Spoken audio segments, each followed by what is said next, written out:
it's 8 o'clock. I guess many more people will join in a few minutes, but let me just start by welcome you everybody. So welcome to yet another talk we have of the Agile Consortium. My name is René Terhoeven. I'm one of the board members of the Agile Consortium, and I'm not sure if you are all member of the Agile Consortium, so I will just share a few words on the Agile Consortium and then hand it over to Linda. The Agile Consortium is a Dutch, Belgium, and at the moment also Italian non-profit organization. And we just have one purpose, that is to spread the knowledge on Agile for all our members. So we have at the moment in the Netherlands, I think, 100 organizations that are member of the Agile Consortium. That organizations that vary from just one-person organizations to very large corporates. So I think we have a 600, 700 real people that are a member and that read our newsletter and that join our events at some point in time.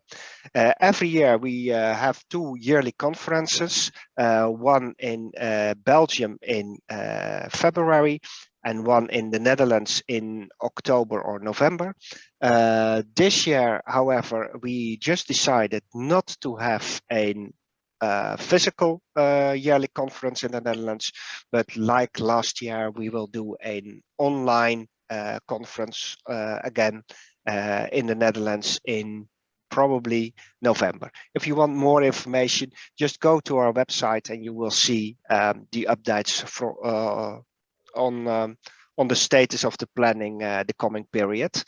Next to organizing conferences and organizing talks like this, we also have our certification program. We have a vendor independent and framework independent certification for Agile Foundation practitioner and master. If you are interested in it, you can also find all the information of that on our website. So that's all I wanted to say on the Agile Consortium, because you all came for Linda. Linda, I'm not going to introduce you. Maybe you can just say a few words yourself.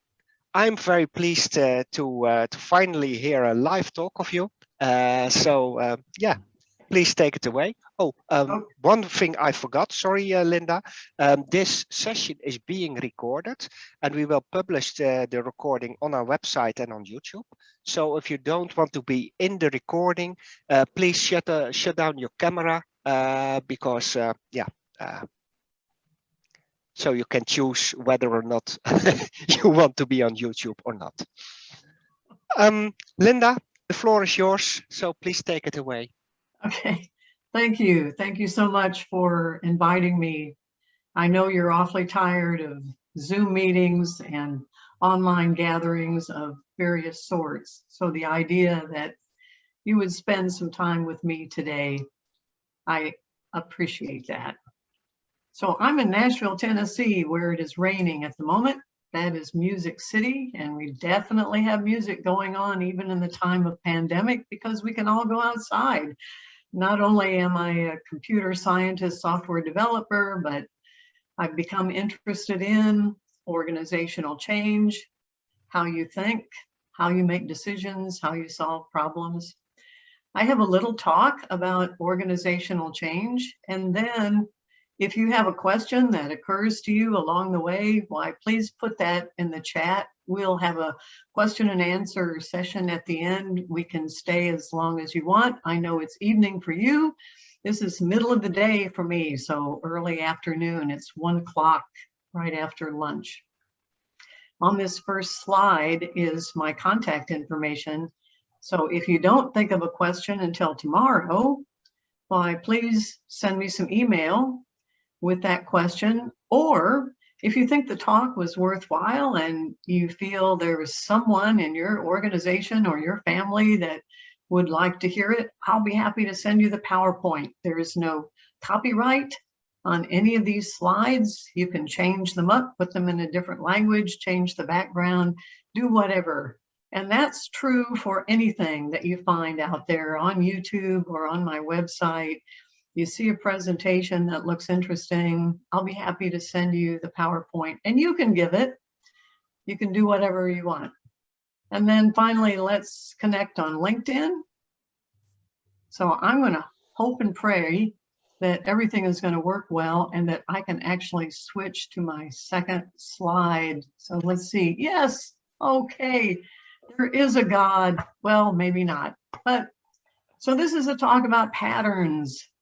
And I'm assuming that you've heard of patterns. Perhaps you know the Gang of Four book, the design patterns. Well, there are patterns for everything, of course.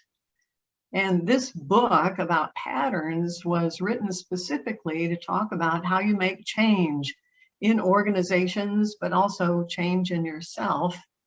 And the idea was to capture those little solutions that we see all the time to the common problems that exist in this domain, and see if we could write up an explanation of why the solution works, what are the downsides, and to give it a name.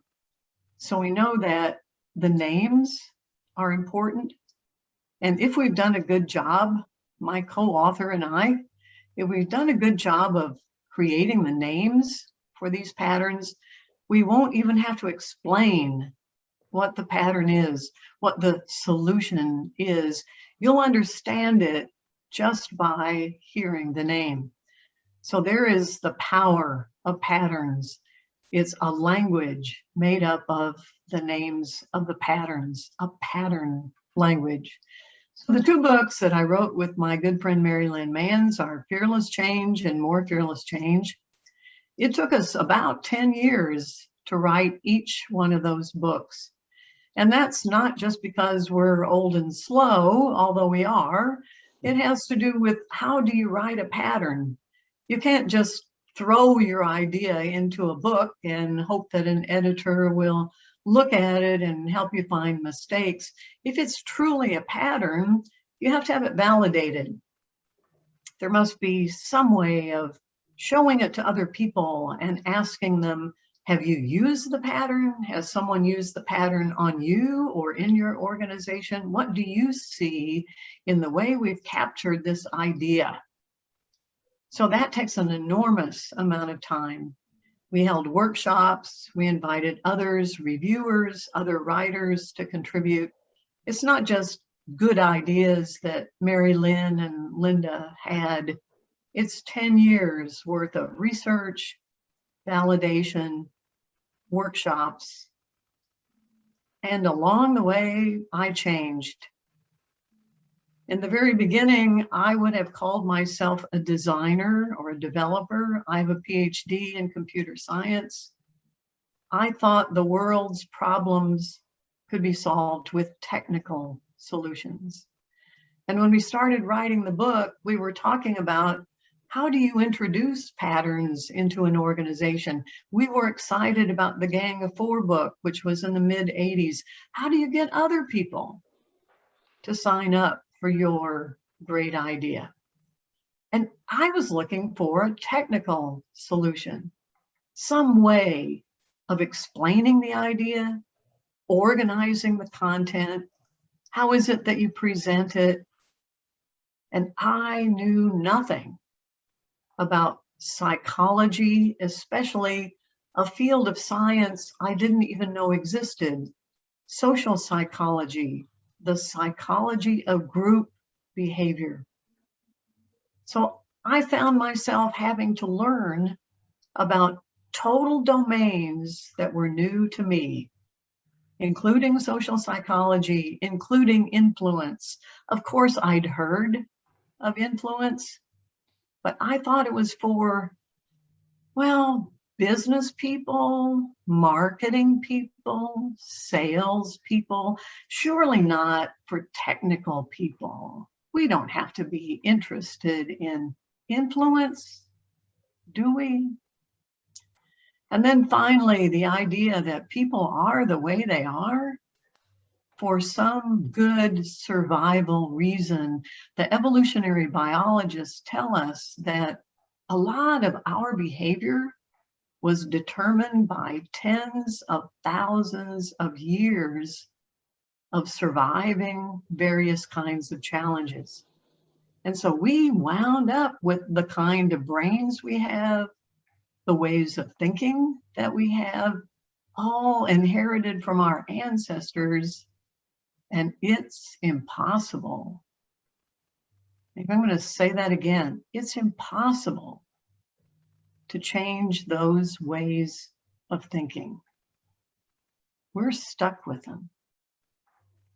So there's no hope if you want to overcome challenges in introducing ideas or getting organizations to change, to bypass our evolutionary heritage. So now I find that these are interesting things to me, and that I have learned a lot in writing these two books. Of course, I want you to write them and read them as well, but there's a lot of information on the web about the patterns, and I'm going to give you a little bit of an introduction today. So we're talking about myths, and these myths are the stumbling blocks that we have in having communication with people, in introducing ideas into organizations.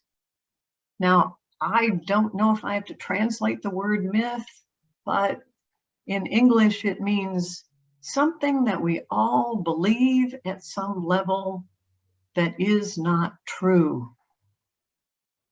So this myth that smart people are rational, I'm not sure where it comes from, but I think it has to do with the idea that we are smart and we think that we make rational decisions, which is also not true.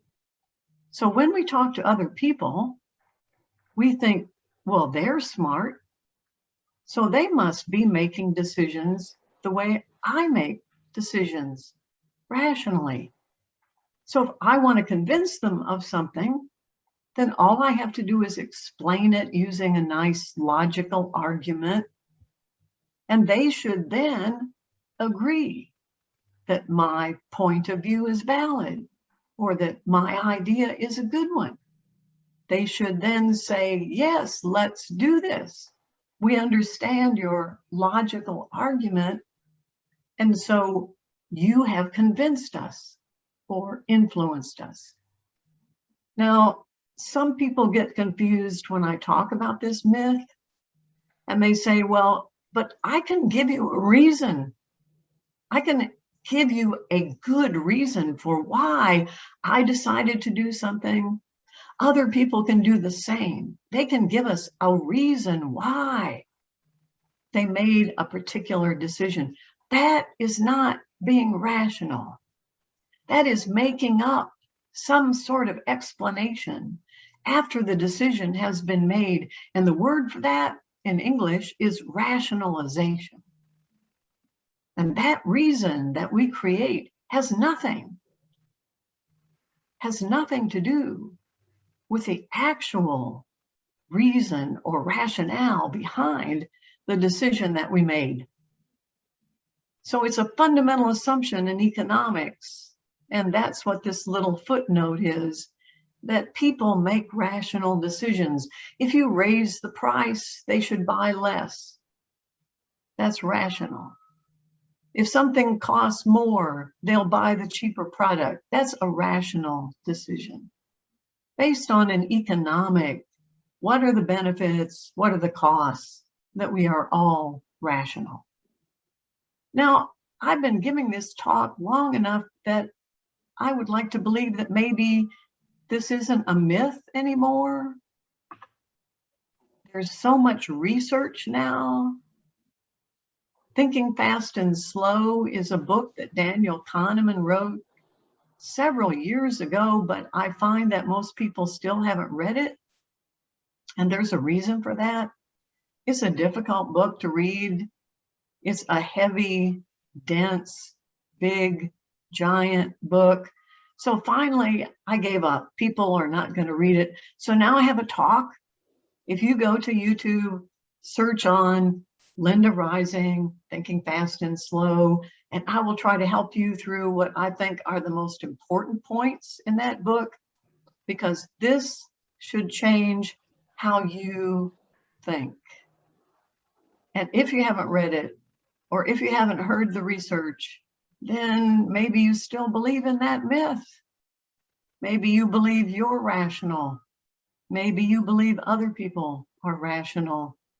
So what Kahneman and his research partner, Amos Tversky, did was to show with science, to show with evidence how poorly our thinking is and how we're definitely not rational. Now, if you don't have the stamina for Kahneman, and I understand that, it's a difficult book, pick up anything by Dan Ariely. His writing is also science-based, but maybe not quite so dense, not so difficult to understand. And if you're going to do that, I recommend as a starting point, Predictably Irrational. That's about our thinking. So now we know there's a lot of science that shows us clearly that first myth, that is not true. So what are you going to do instead? So in Fearless Change, we have a collection of patterns that says if you're going to talk to people about your idea, whether you're doing an agile transformation, or you're just trying to get your team to buy a new test tool, or maybe you want to convince your family to do something. Maybe you take the risk of going on a vacation this summer when perhaps you haven't all been vaccinated yet. That's going to take some influence, I think. And it doesn't have anything to do with facts. It doesn't have anything to do with logic. It doesn't have anything to do with some kind of argument that you make based on scientific evidence. People are not convinced by that. That isn't to say we don't like it. That isn't to say you don't need it. But facts, logic, rationale, not influential. Doesn't get people to move in the direction you want to go. So that requires something else. That requires emotion. That requires passion. That requires belief. And so the first pattern is for you to believe in it. You become the evangelist. If you don't believe in it, humans are very good at detecting, well, we call it BS in English, baloney. We're very good at baloney detection. We know when you're not telling us something that you believe or that you care about. So if you don't think your idea is a good one, if you're trying to do an agile transformation and you don't believe that agile is the way to go, people will not be convinced. They won't be able to explain why they're not convinced. But they just don't trust you. They don't believe you. They don't think you care. They don't think you know anything. So make sure the first person that you convince, the first person you influence, it better be yourself. If you don't, you're not going to be successful. And then, since in the beginning, it is about, well, I believe, but I may not have any proof. We want you to do a series of little tiny steps over and over and over again. Try something. Just try some small thing. So if you're doing an agile transformation, don't believe that you can simply will your transformation to happen across the organization. Do some small experiments. Let those people who are the early adopters or the innovators, let them try some piece of it and see what happens with it. Take time to think about it, time for reflection, and look for what's working for you and build on that and make sure that the next thing that you do is a little tiny step, a baby step, and do this over and over and over. Now, when Mary Lynn and I wrote the book, we put this little iterative cycle at the very beginning, but we didn't know enough psychology to understand why it works. And now we do. The research shows that this is how people adopt or learn anything. It's the cognitive cycle that allows babies to walk, babies to talk, adults to learn a musical instrument, kids to learn a sport. They learn in small steps. They learn by failure. They learn by having a coach who helps them see mistakes they're making. What can they do better? And this little cycle is repeated over and over and over and over. And it's by a series of small steps that all change is made. All enormous change is really made up of little tiny steps. Sometimes all we see is the big giant upheaval, and we don't see the steps that came before it. And we tend to, as a result, believe that that enormous change happened overnight, when really what came before it was leading up to it. And nobody paid any attention until it was too late. We also know that you can look at human brains inside a MRI scanner, and you can see how they react to facts versus how they react to a good story. And the difference is astounding. When you tell someone in an MRI scanner a series of facts, the parts of their brain that become engaged are those who fight back. They want to find out what's wrong with your facts. They begin to think of ways to attack or undermine your logic. Whereas when you tell someone a story who's lying in an fMRI scanner, their brains begin to synchronize with yours. They want to know what happens. They want to pay attention. They want to know, will the prince come and rescue the princess? Will they live happily ever after? We love stories, and that's how we've been learning and influencing for tens of thousands of years. We're hardwired to learn from each other with a story. The pattern in fearless change is emotional connection. And the best way to do that is by sharing a story, whether it's about your own Agile transformation, or whether it's about the time you discovered how important it was to have good testing tools. And for you, it was a revelation. And then you saw this amazing testing tool and how you thought this would be so great for our team because we really care about our customers. It's the story. It's the story. It's the emotional connection based on stories that will influence people. We know that you are a complex adaptive system, and so is your organization. And the only way to change complex adaptive systems, and this is based on science, is to do little things. So the complex adaptive scientists say probe, sense, respond. And what that really means is try something and then look to see what happens and then take another baby step. It's exactly the same iterative cycle. Of course, we'd all like to have enormous tipping points. In fact, there's even a book about the tipping point, but you don't know if that will happen. And you don't know whether it will happen for you. So all you can do is this iterative cycle and learn as you go. Myth number 2. Well, my idea, my testing tool for my team, or my Agile transformation, those are good ideas. Surely everyone can see that. Surely everyone knows that I am a good person. My ideas are thoughtful and good ideas.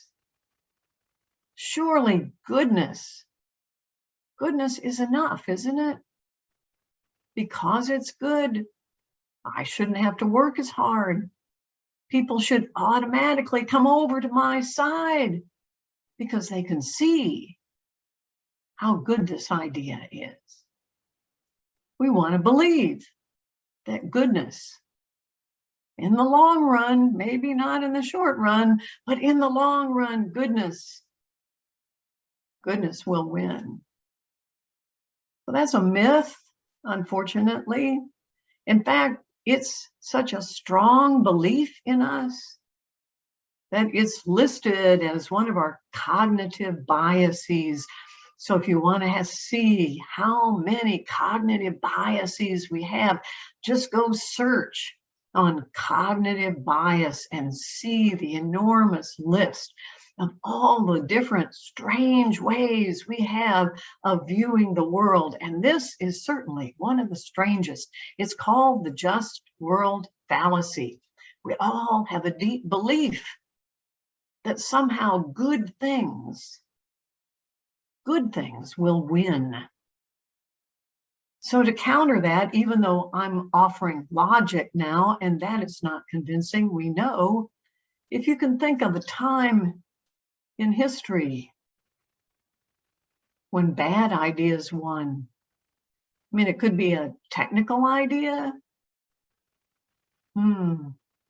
Bad technical ideas won over good technical ideas.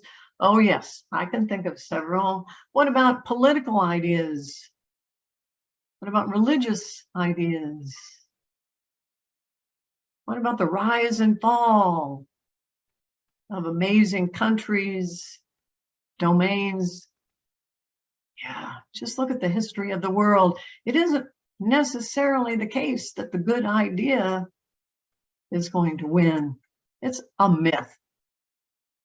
Now, this is one of my favorite patterns, and right away you're saying to yourself, oh my goodness, what does food have to do with goodness?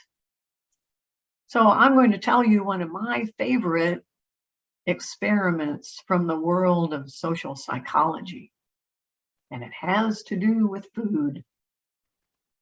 So in the experiment, people were randomly assigned to one of two groups. Both groups were given the same presentation to try to convince them to do something. Now, in one case, they were college students, and they were talking about tuition increases or tuition changes for the coming semester. In another case, they were adults, and they were talking about current political issues that were coming up for a vote. So the presentations were designed to influence them to take action of some kind.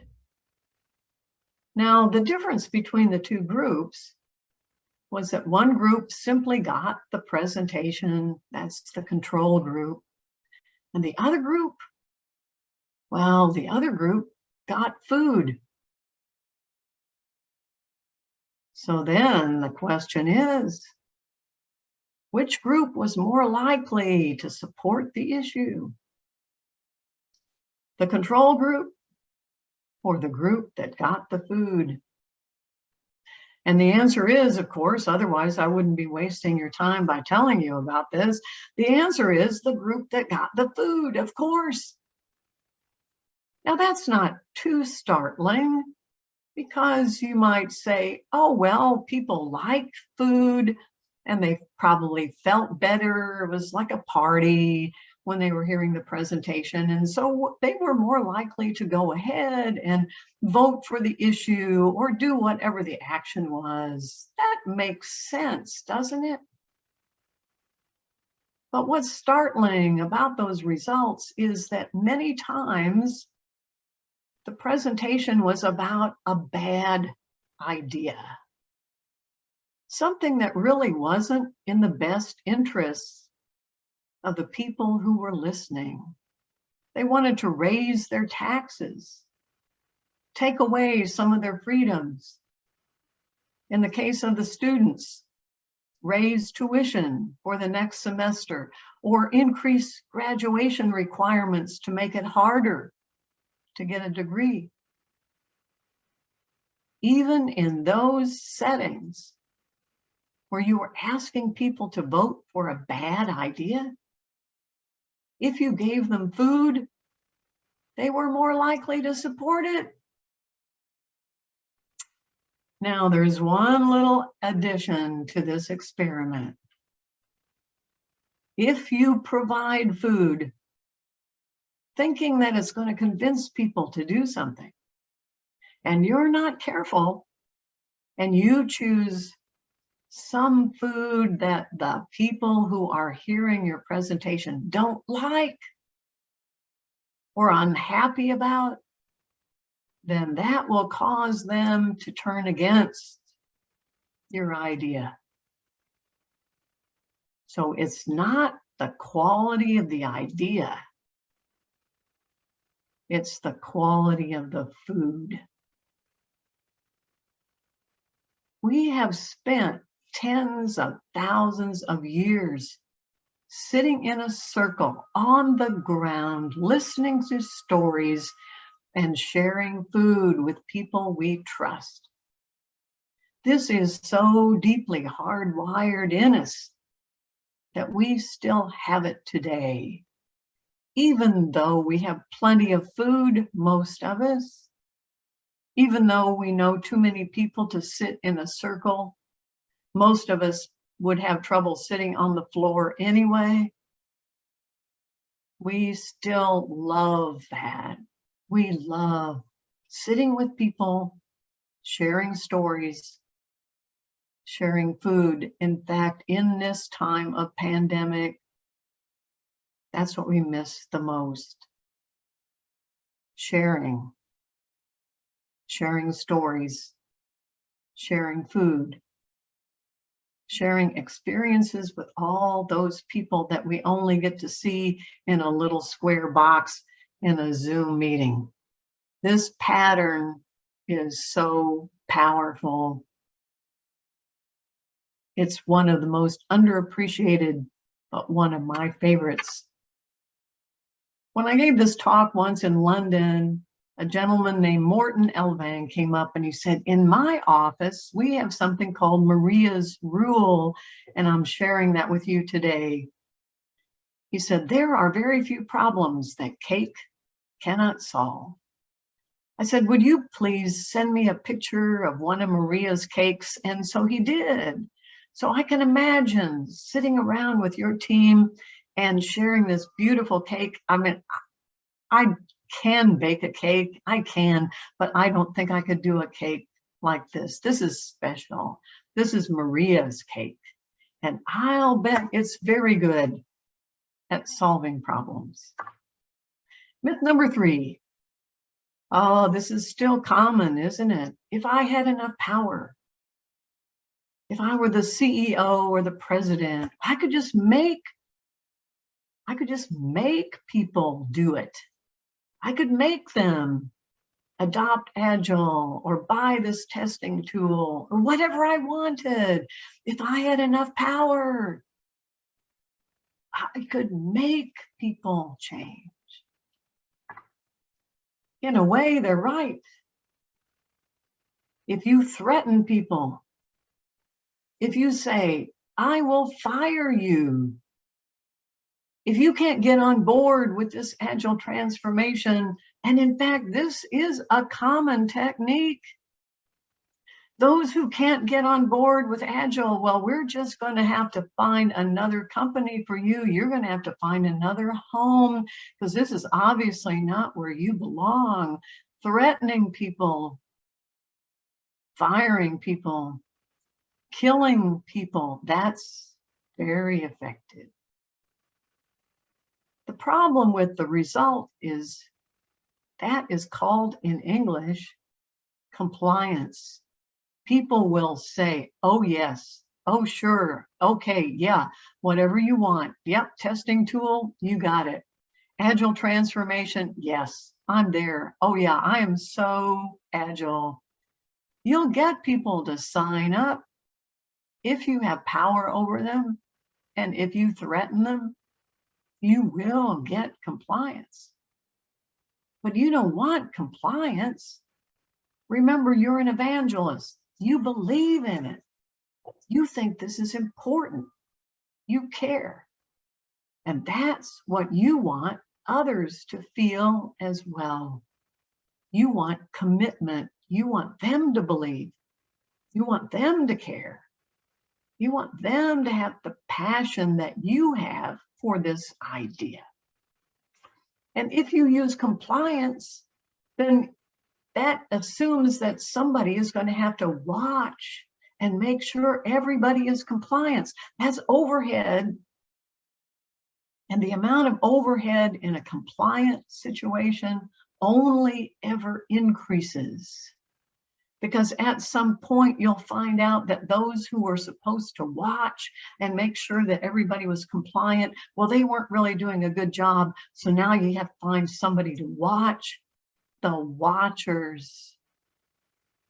And it breeds a lack of trust. And you get further and further from commitment. Compliance is never the way to change anything. It costs an enormous amount of energy and time. And then the problem is people will appear to be compliant because they know they're being watched, but really deep down, they're doing what they've always done.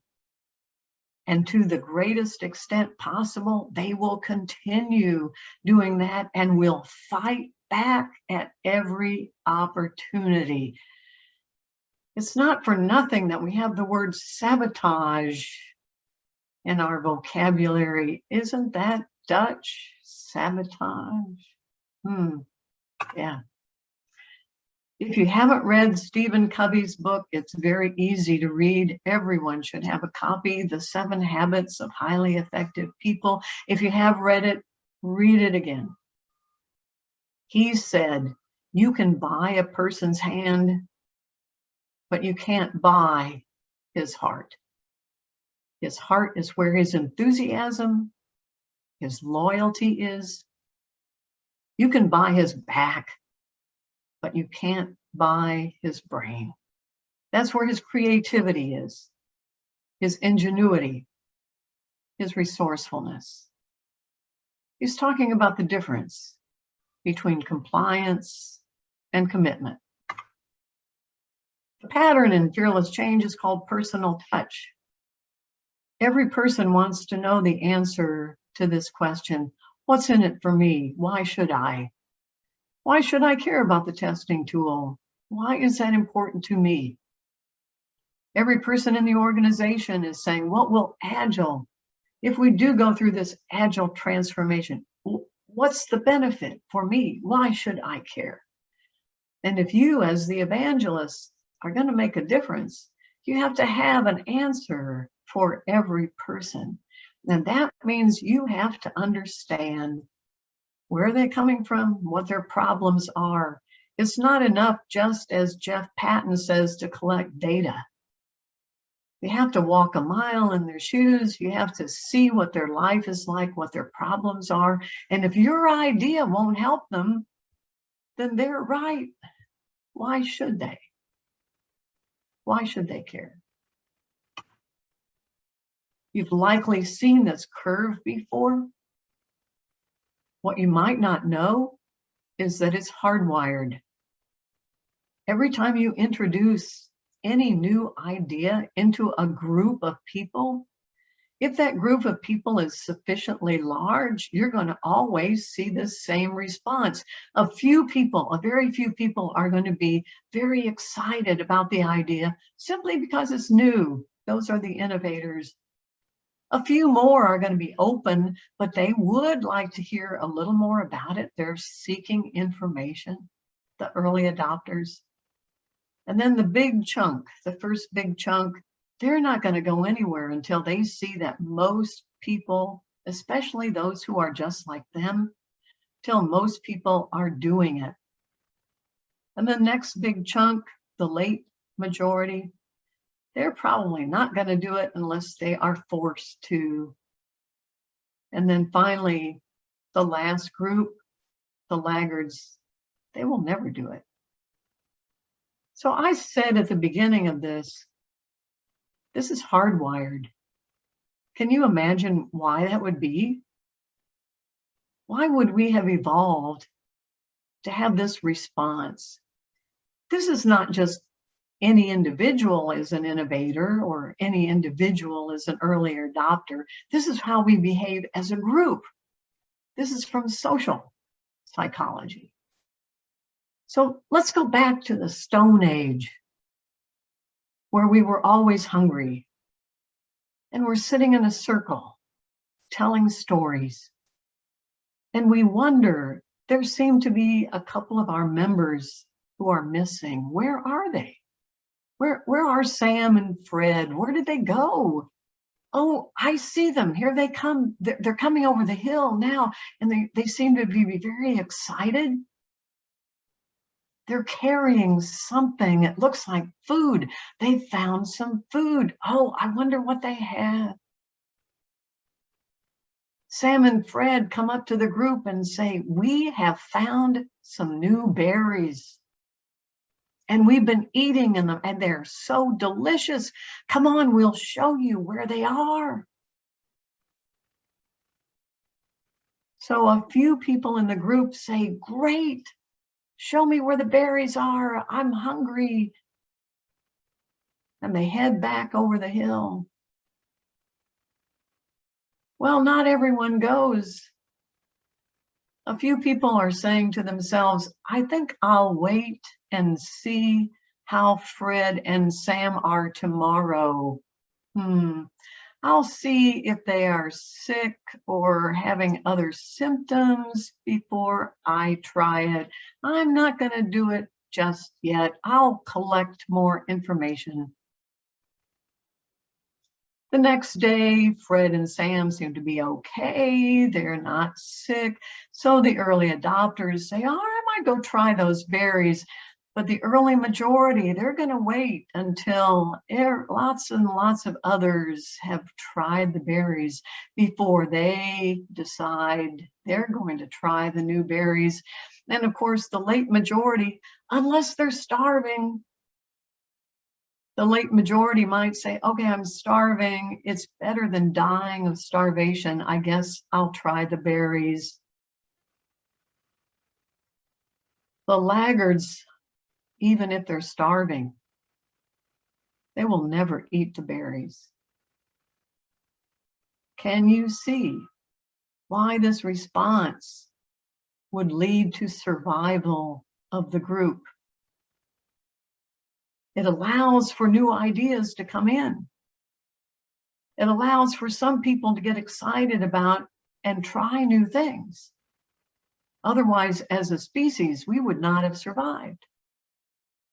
But it also allows for some people to be slower, a little more careful, to not just rush to immediately eat the berries or whatever the new technology is. And it also allows for some people to never try it just in case. It could be those berries have some problem that's not going to show up for perhaps months. And when it does, it could be lethal. And the only people who are left in the group are the laggards. So since we're stuck with this, as a group, we are hardwired to respond in this way, then you should work with it, knowing you can't change it, knowing you're always going to meet resistance. Embrace it. This is from the work of E.M. Rogers, and you're probably used to seeing it in a graph. The innovators, early adopters, early majority, late majority, laggards, with the idea that the people on the right are bad, with the idea that people on the left are good, when really they all have a role to play, and they're always going to be there. If you think your organization is ever going to be homogeneous and they're all going to have the same response to anything, then you are wrong and doomed to failure. Embrace this, work with it. Remember, these are not just people, because sometimes you will be an innovator, sometimes you will be a laggard. It depends on the situation. Roles change. It's not that you can identify the laggards. It's your comfort zone for particular innovation that determines the role that you play. Yes, of course, older people are typically the laggards, but not always. We know that people can change. This is their initial response. So never give up on anyone. Let them play that role. We know why we were hardwired. It's good for survival. It's good for the survival of the species. It's also good for the survival of an organization. If everybody wholesale jumps on every new thing that comes along, and that new thing turns out to be not very good or not very healthy, your organization is doomed. It's good to have variety, a different point of view. Imagine if everybody were an innovator. Myth number 4, all those resistant people, you know, those laggards, those late majority. Well, clearly they are bad people or stupid or both. So we don't want to have anything to do with them. Ignore them.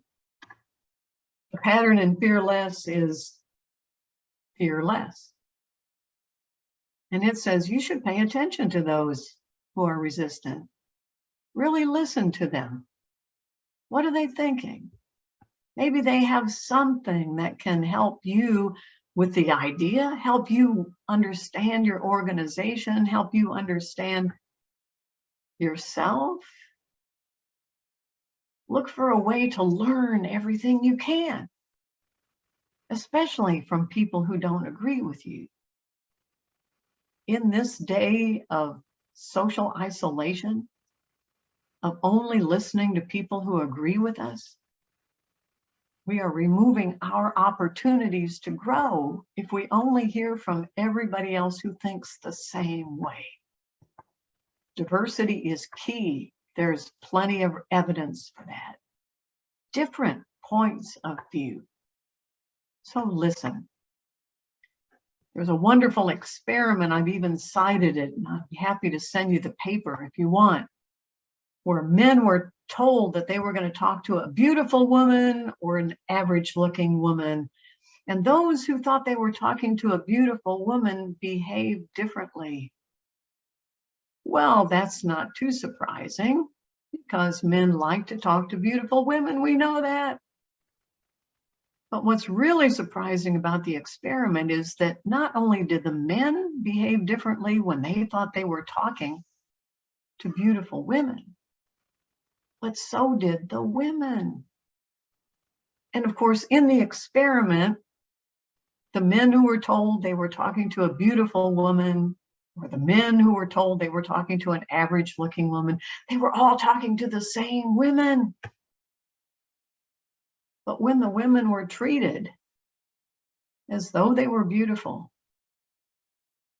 they became, in a sense, more beautiful. So what you believe about the people you're talking to affects not only you, but it affects the other person.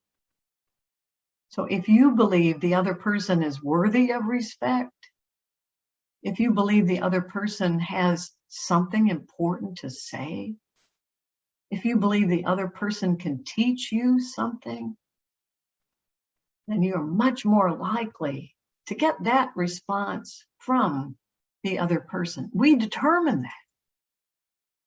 If you believe the other person is not able to contribute anything worthwhile, then that's exactly what you'll get. Again, from Stephen Covey, seek first to understand, listen, then to be understood. And the pattern in fearless change is use that person. The role is champion skeptic. Listen, have somebody on the team who says, wow, I think we should pay attention to this. Have we looked at all the evidence? Have we considered these issues? I have a few more questions. A devil's advocate. Edward de Bono wrote a great book called Six Thinking Hats that describes in great detail how to introduce diversity into every team discussion. Finally, myth number 5, you're a smart person. You don't need help. This is your idea after all. We know that the most influential thing you can do to get people in your organization to pay attention to your new idea is to ask them to help you. I don't know enough about that other part of the organization, and you do. You've been here longer than I have. Can you help me? I'm not sure I know how to reach the marketing and sales department, but you've had some experience with that. Could you help me? Otherwise, the new idea, the agile transformation, the tool, whatever it is, it's all going to be about you. Make everybody feel like they play a part in this organizational change. And when they do, say thank you. Address their contributions specifically and say, thanks for what you did. Now, when Mary Lynn and I wrote this pattern, we thought, well, this is so obvious. Why would we have to have this in the book? And the answer is simple. We forget it. We don't remember to appreciate others. And now we know there's research. There's research that says how to appreciate others. It's called power thanks. It should be sincere. You have to mean it. It should be timely. Don't wait until the end of the quarter to say thank you. It should have enough detail in it so that you can show the other person that you really understood what they did. And then what was the impact? For example, thanks for working late last night. You fixed that bug. Now we can do the customer demo on time. Even better, if this is a habit, if you appreciate others all the time, then you become what's called a grateful person. The research shows that you are likely to have more energy and optimism, are more resilient. Oh my goodness, there's a whole list of things. And what's not on the list, the thing I care about, is you lived longer. So I want to end with appreciation. Thanks for listening. Thanks for sharing your time with me. I know you're so tired. You're not getting enough sleep. You're working too hard because you can. And just the idea that you would spend a little time with me listening to me today. Thank you so much. I'm happy to Thank you, I'm Linda. going to stop sharing and, oh, this is so much better. Then we see each other again. Yes. I can see you. I can see you. Linda, during your talk, Misha did ask a question. Misha, can I give you the words and you can ask the question yourself to Linda? Yeah, sure. Thank you. Thank you, Linda, for your talk. I was especially interested by the fact that you mentioned the innovators versus the laggards and everything in between. And I was thinking, could you put the inventors into position as kind of ambassadors to get the laggards into the change, maybe help them become the majority? So you do want to do everything you can to move people, I'm going to say up. Yeah. Yeah, to move people up. And there are lots of ways of doing that. And you've mentioned what the technique that you've just mentioned is a pattern in fearless change. It's called bridge builder. That perhaps a laggard is good friends or works with somebody who is an innovator or early adopter, and you say, I'm not going to go talk to that person, but maybe you could. Maybe you could go talk to them and tell them what you've learned about this new idea, and you could find out, well, what's causing the problem? Why are they so resistant? And they'll listen to you when they really probably wouldn't listen to me. Yes. So that's a very good idea. Great. Give it Thanks. a thumbs up.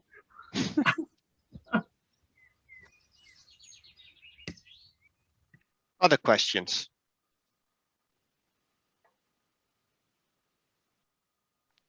If nobody has a question now, Linda, I was also wondering during that part of your talk, in some theories and some books, it's also said that pay not too much attention to the laggards. Yes. Don't go out of your way. Don't spend an enormous amount of time worrying about them for several reasons. One is that that's their initial response. And that over time, we know that they're going to be subject to what's called there's an influence strategy called social proof, that they'll begin to see others are moving in that direction. And they are all smart people. They do want to do a good job. And so after a while, on their own, they might come around and eat the berries anyway. Just leave them. Don't seek them out. Certainly, you don't want to run into resistance that you don't have to. Absolutely, I agree with that. Okay, but then you should not give them that much room, but you also said you may try to use them as the devil advocate, and that Yes. looks like a thin line then to balance on. Yeah, actually, that pattern has a lot in it. And one of the things that's surprising for us that's in it is if you say to somebody who's severely resistant, who just will not move, and you say, great, because we need somebody to play this role. We want you to be the devil's advocate or the champion skeptic. So you're going to be the official. You are the official champion skeptic. And here's what you do at the end of every meeting. We're going to give you 5 minutes, and we want you to tell us everything that you think we should think about, questions that you have or comments that you have. And so at first, they're really happy about that. They think, wow, somebody's going to listen to me. This is my job to poke holes in everything. But after a while, and it depends, of course, on the individual, but after a while, they don't like it anymore. Because when it's their job and they have to do it, we know that people never like it if they have to do something. It's a requirement that you do that. And then they know that other people are beginning to feel like, oh boy, here he comes again, this negative skeptic guy. And they get tired of it, and he gets tired of it. And it's almost always 99.99% is almost always a man, an older white male. Like me. Almost always. And after a while, he will come in and say, I don't want to do that anymore. I don't want to be the bad guy. I thought it was going to be fun at first and I enjoyed it, but I don't want to do it anymore. So they want out. I just want to be an ordinary member of the team. I don't want to do this anymore. Strange.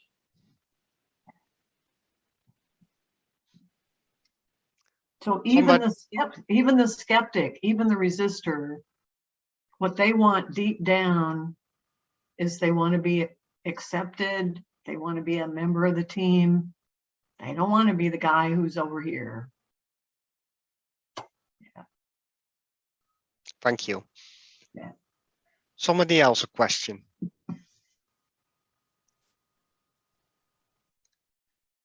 No? If not, then I would like to, oh, I see one more message. Okay. Yeah. Carl, do you want to share your thoughts? You just put in the chat. Yes. My question is, isn't the only way you can really change when the environment changes, the market changes, you start losing customers, the threat is coming from outside, and if you don't react and you don't change, well, you're going to lose everything, things like that? Well, that's certainly a part of it, but you know, I keep coming back to most of my examples now have to do with the pandemic. Mm-hmm. And I don't know what it's like in your country. I don't know what country are you from? From Belgium. Okay. Yeah. So I'm hoping that you're a little more reasonable and logical and sane than the people in the United States, because we have a significant percentage of people who don't believe in the pandemic. They think it was all a hoax. Mm-hmm. It was created by the Democrats to make Trump look bad, which it did, thank God. But anyway, so even when these people are dying, so they refuse to get vaccinated, so they get infected, and some of them die. Mm-hmm. Even as they're dying, now there's no more greater change in the environment than to know you are dying. Yeah. And as they are dying, they say, this is not COVID-19. This is something else. Yeah. COVID-19 is a hoax. They die not believing. It's a bunch of laggards, those guys. Exactly. And they never changed. They died. They died staying in their position as a laggard, saying, no, the whole thing was a hoax. No, even as they're drawing their last breath. Yeah. So, whatever a company would go through, it's not going to be as severe as dying. Yeah, right. So there are even, stories of companies. The example I just read about, in fact, was Edwin Land, who invented the Polaroid camera. Mm-hmm. And he was very successful with that. And because of the success, and this is what happens to companies, when they have some measure of success, they believe in whatever it was that got them that success. And when the world began to move on, and was not interested in having a hard copy of a photo, he wouldn't see it.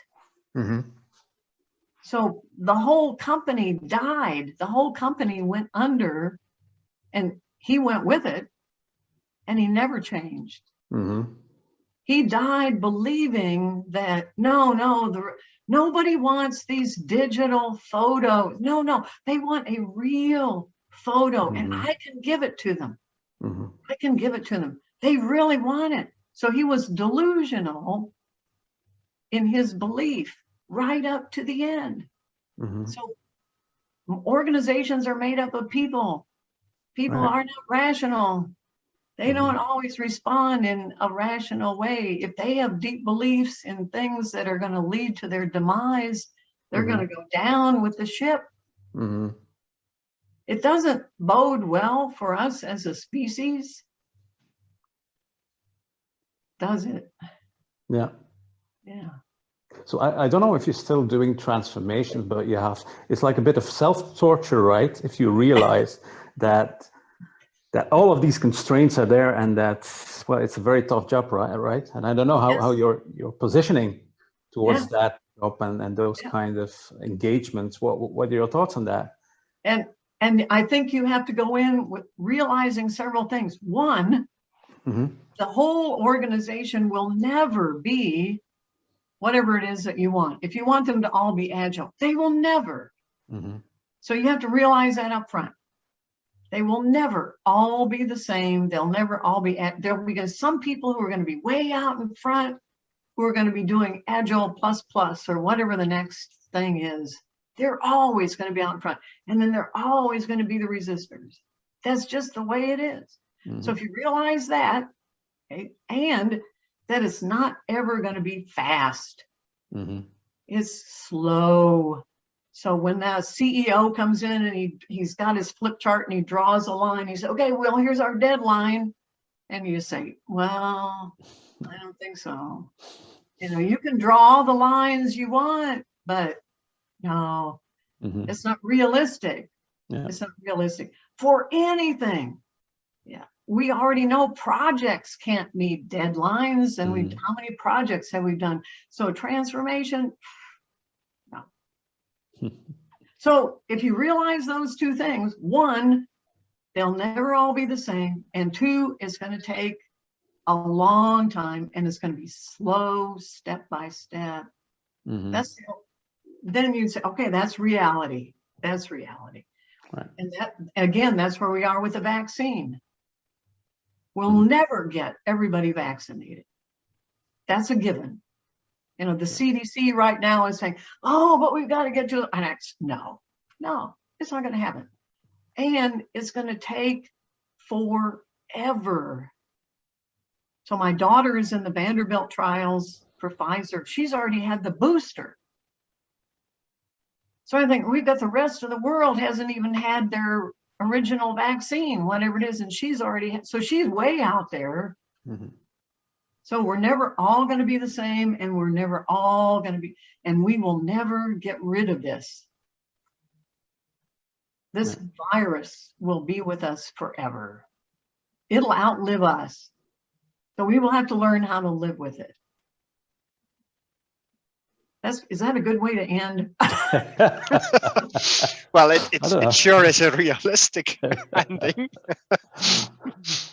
But I'm optimistic. I'm optimistic. Things are better. Things are better. They are getting better. We did find the vaccines. People have gotten vaccinated. I've had both my shots. I can go pretty much where I want to, although I'm not ready to do that yet. So, yeah, things are better. Okay, thank you. Thank you. Thank you. Thanks. And that's, I think, a nice ending. Yeah, thank you. Very helpful. Thank you for all the insights. Appreciated it. Comforting. Thank you very much, Linda. For you all, have a nice and still warm and sunny evening. Like I said when we started, keep an eye on our website. We have a next talk coming up, I think June 15th. Then Michael Spade is doing his view on transformations. And probably end of June, we have a 3 or multiple day event online with Daniel Mezek as one of the speakers on engaging leadership. So we have still a lot more in the pipeline. So look to our newsletter and our website. All free, nice events coming up. Have a nice evening and stay safe. Bye. See you later. Okay. Thank you. Thanks, Linda. Bye-bye. Bye-bye. Bye-bye.